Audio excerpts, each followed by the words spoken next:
As an English teacher, one of the questions that you ask yourself is, how do I start a conversation about a text that I've read?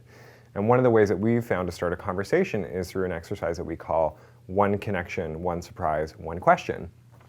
It's a handout. It looks something like this. And teachers are often in the business of giving kids handouts. I mean, in my tenure as an English teacher, I would often give kids, say, for example, chapter questions or a quiz or something like that.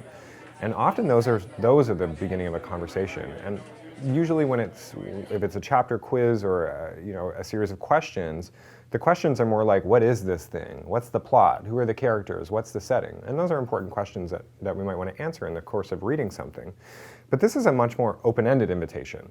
And it really, from the off, it positions the students as people who know things, people who respond to things, who are already making meaning. One of the people that we often cite in our work, Cynthia Ballinger, is another teacher researcher. She says that kids are always making sense. And this activity is a way for us to access this. And it's really simple. It's one connection. So as you read something, could you relate that thing to something in your own experience or something else that you read or something in the world? Sometimes, we'll hear, for example, people saying things like make a text-to-self connection or make a text-to-text connection or text-to-world. That's sort of what we're getting at there.